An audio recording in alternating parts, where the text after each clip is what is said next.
So today's lesson, we are targeting the point of view. So first of all, we are defining our target customer, who is he, who is she, um, doing a little bit of digging to defeat what we call personality twins. You can, if you haven't take a look at personality twins, which is a very big mistake that most people here in Malawi, even myself, have once done it, where I don't segment my customers. I just treat them as they are, without digging deeper. But those ones are two different people. So we have taken a look at that and how we can actually cope and combat that mistake. So we went to observing our target customer, where we had an empathy map, and we were taking now the insights, the behavior of our customer, and how he or she will have a different perspective on our products. Now we have collected the data. Now we want to define the point of view. And as I already said, is that if you are doing analysis of your product or your solution, maybe in Malawi, you can actually do research with a few number of people. But however, you are targeting to sell that product at nationwide level. But how can you make sure that you are meeting the needs of people, even those who haven't reached to them yet? So this is how you can actually, this is the step that you can use to actually reach that user base. So first of all, let us define what is how, or even how to come up with point of view in product design. So in product design, point of view is to draw upon or interpret or weight all the findings. So in this case, you have searched the finding, you have defined the customer and whatnot. Now you want to interpret those things that you have found and to come up with some insights. So it includes the perspective of the user, the manufacturer, the market. So in this case, you have observed the customer. Now you want to analyze how they will see your product. And in this case, it has got a significant impact on the design of the product, and it can shape the functionalities, features, and aesthetics of the product. As I already said, in product design, it's not about you, the one who is producing the product. It's about the user. Now you can change the functionalities of the device, the features, according to the user. Recently, I do follow technology a lot. If you know graphics card, recently NVIDIA launched we call a 480 RTX 480 graphics card, but it had low performance, and people actually complained about it, and they call it back. They now stopped launching it, they stopped releasing it to the market, and they changed the product and even its name and relaunched it. So they were actually changing some functionalities and features depending on the feedback of the user. So they observed their user. So for example, maybe you are designing a product from a perspective of the user, may result in a product that is more economical and user-friendly. So as you are saying that maybe your product is targeting users, you make sure that they have they will have easy way to use the product. That means the economics, and it's also user friendly, so they don't have to hustle around. Maybe your product is very sophisticated, so you make sure that if you are releasing maybe to people who don't know maybe technical stuff of your product, you make sure that you do more abstraction. They just need maybe to press a button and all the things will happen behind the scene. So that's it on point of view. Now, let us take a look on the 4 steps of defining a point of view. So the first step is to analyze information. The second step is to infer insights. The third step is to formulate possible questions. And the fourth step is to specify questions. So let us take a look at first step. So analyze information.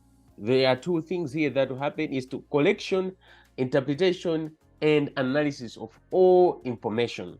So as already said that defining a point of view, it's about interpreting and analysis of all information. So in this case, you are doing just that.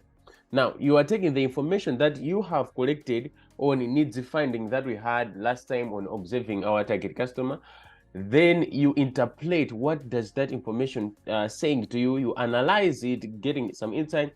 Then you summarize and consolidate key finding into insights. So you make sure you pinpoint some areas that actually triggers your motivation. Now, number 2 is to infer insights. So you summarize 10 important insights. Now, as I would say, it's very important that we need to be specific. You can take everything that the user is saying to you, and we emphasized this in the beginning of this course. You cannot take anything that the user is saying, because they can alter your mission and your vision of producing that product. Just imagine muntu ukupanga product imina for maybe hair, maybe hair foods, I think oil or hair oils. I think most women they use. So ukutenga information from 10 people who have got maybe allergies to that particular ingredient. So if you just take everything they say, they are going to alter the product, the whole product. So you make sure you pinpoint only important insights. Then you infer the design principles and problem clusters from it. We'll see that later on in this course, how can we do that. So another step is to formulate possible questions.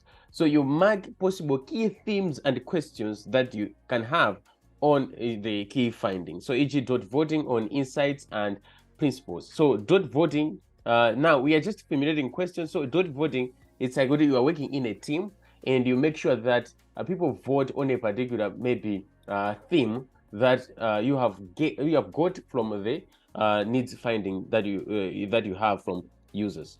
So you choose 3 thematic areas. So make sure you get this in mind. This is very important. Make sure you choose 3 thematic areas and formulate the questions.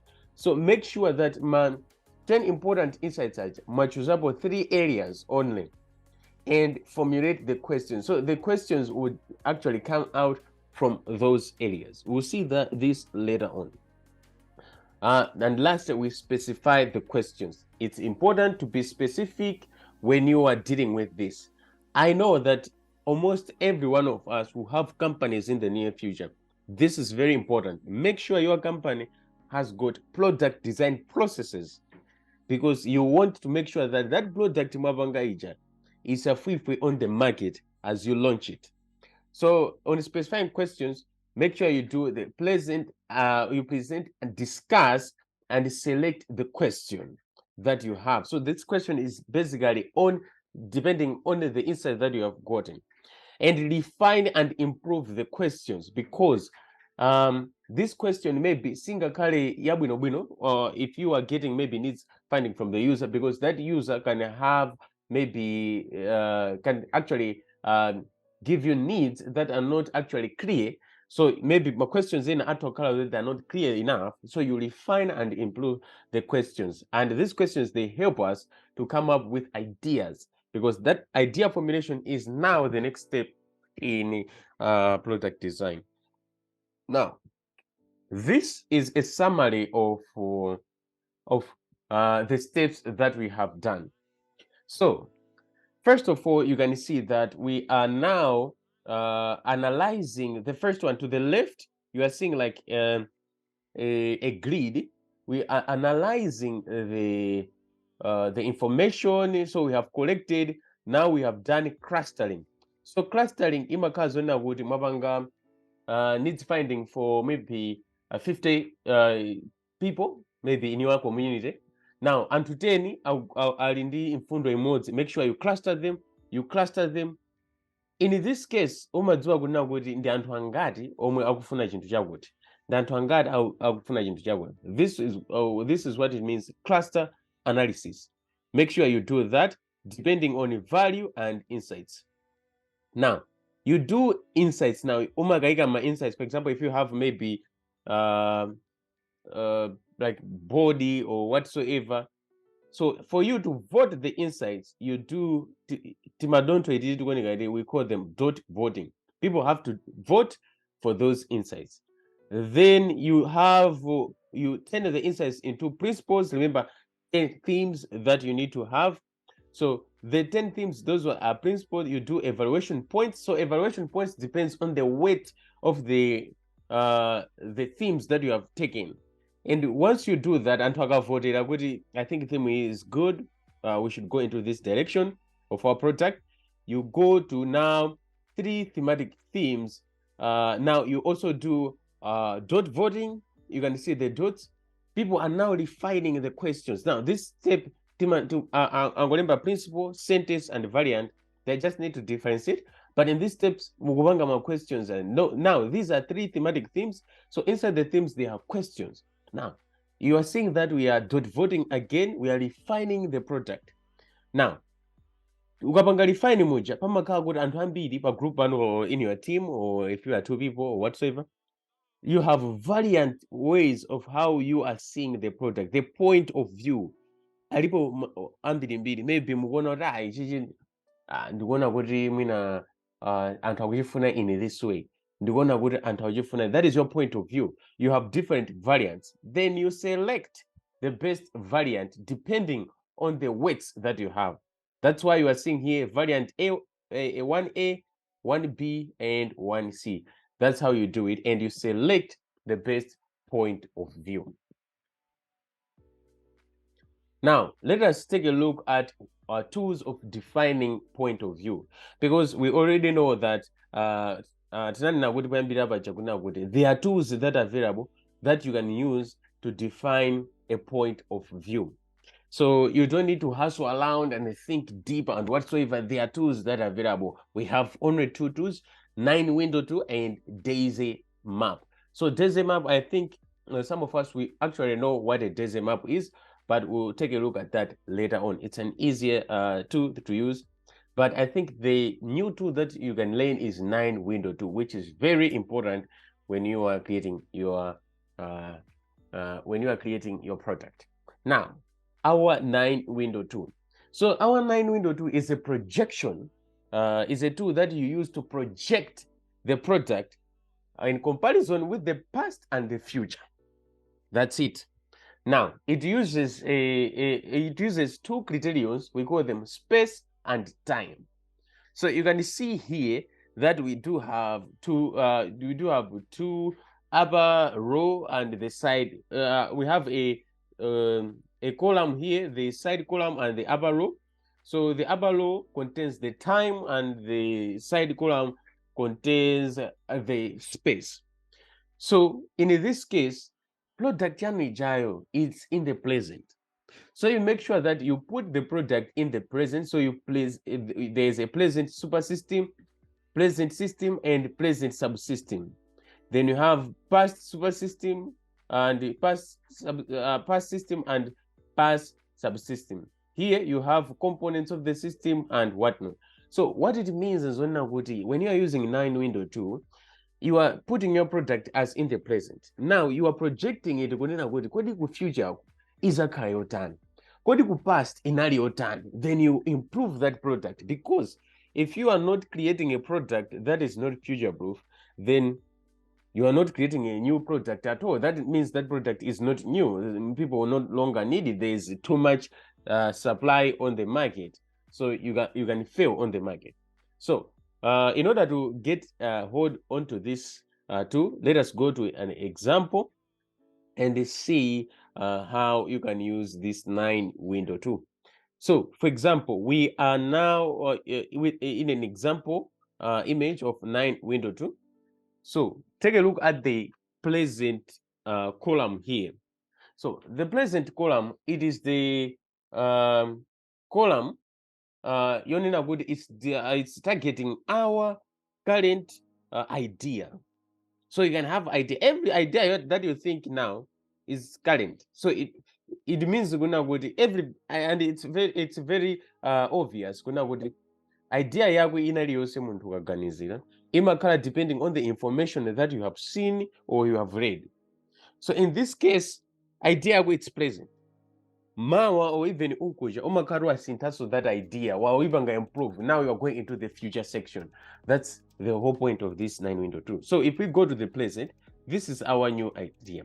Now we can see that we have a digital image album and PowerPoint presentation.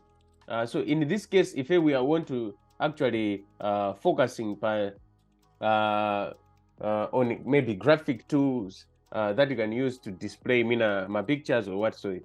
So the super system of our present idea is digital images, a digital image album, PowerPoint presentation. So this is a system that helps us to see these images. The system is called digital image. So digital image is the one that we want. The subsystem is pixels.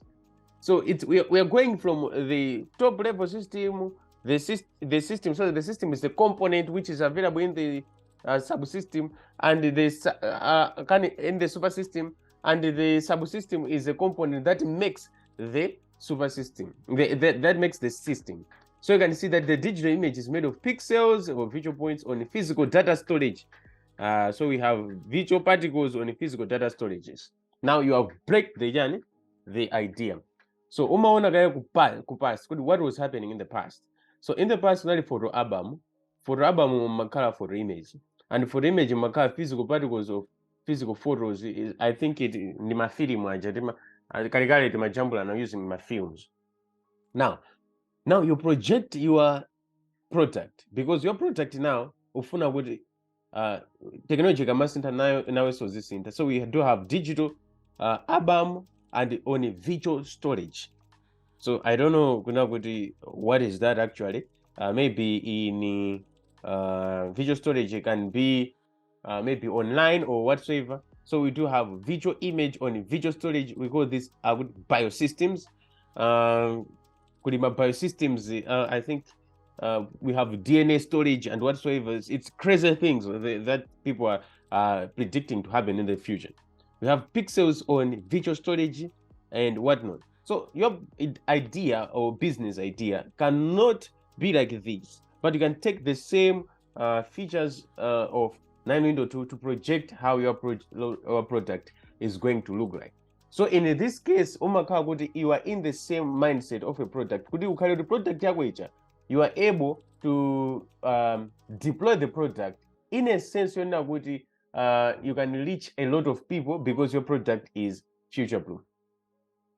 The next step we have Daisy Map. So Daisy Map is very easy. At the center, umakandi system yako kapena your business idea. Then you project masecos. So masecos ameno amakawore, they are sub components of your system. Then you do other subsecos on there. From maybe subsystem it is on the components, and you do that. At the end of the day, you highlight the most important things. So you make sure that you actually produce lots of ideas, then highlight the most important things as you go on. So that's what a Daisy Map is, and it's a very. I encourage you, if you are having tough time with 9 window 2, use a Daisy Map. Umambira ndiseko, light your business idea or your solution, then ubanga seko ubanga project umene gogo from your system, my subsystem ena and whatnot. And uzizifusa weka, is this important depending on the needs finding ya my users aje, and uyamba kupanga shade mola ubanga shade kwambiri my ideas omwe they are important. At the end of the day, you only have ideas that are very relevant. So let us finish in how we can formulate a point of view. So this is like an example of how we can formulate a point of view. So you can say I do have a table on approach and point of view sentences, and it's just examples. So first of all is how might we? So how might we? It's a question. For example, how might we like help a certain customer to achieve goals? So this is very important. You are targeting that customer. Needs finding energy. So you can there's an example here said, how might we help the user or customer to achieve a certain goal? How many ways there are to achieve a certain goal? Remember, tinakambirana, I think, in defining a target customer on a certain tool called Hook Canvas. Check that out. I think it's very important in coming up with this POV. On a Hook Canvas, we make sure that customer one, when he is using or she is using your product, asamatenge nthawi yayitali kuti agwiritse ntchito product yanu, azitenga kuti it's very easy to use that product, and lots of people, they are going to use it. Okay, for example, I know kuti this is not a good example, but I think kalekale kunali mwawa massages. People, they had angofika amangoluma kufinyira and off they go. People were buying those sachets, a lot of them, because they're having easy ways to take beer. They don't need to take a bottle. The bottle was very heavy. So I know good is not serious managers, but that was also a good approach, because they're saying good pakale easy way of getting hold on to the customer. They were achieving their goals in an easy way. So there's an example here saying, how might we help patients keep their records safe and share them with a doctor at a given time? So you make sure that this process is very, very easy, and you are targeting how your customer or your user is going to achieve their goals. So make sure that you actually define this, how you are is going to achieve their goals, and use some criteria as well. So we do have here another approach is standard POV. So in standard POV, user needs to need because supply is in inside. Who wants what for need fulfillment because motivation. So it means this standard POV, it's like, what are you giving to the user? What is there? That's the importance of the user. So that's how you can actually also formulate a point of view. So this is like example, patient must have the data sovereignty for his data, health data, because he wants to avoid abuse. So in this example, you are checking the importance or the gain of the user. Data sovereignty, data yake amaisunga yekha, amaipereka with their the consent yake. You can see this thing is not even implemented in Malawi. Like, you don't have the those clinics that use softwares to keep patients' records. Samagubasa data, they can use that data anyhow. They can check what diseases you're suffering. That is not good. If you design this system in Malawi, trust me, you are going to have lots of traction, and you can do business with large corporation. Another approach is agile methods or user stories. So we can see that there's an example here as a role persona who I would like to action, destination, wish, what in order to achieve and benefit. So in this case, you take the sentences of the user or the story of the user, and umaona kodi afuna apange achieve chani, and akufunika chani kuti apange achieve, and the benefit yake ikhala yotani. So that's how you can come up with these, you can formulate this point of view depending on these questions that you have here. So I believe you take your time in leading this PPT and ask more questions on this third step of defining a point of view. So this is the end of my presentation. If you have any questions or comments, this is your time.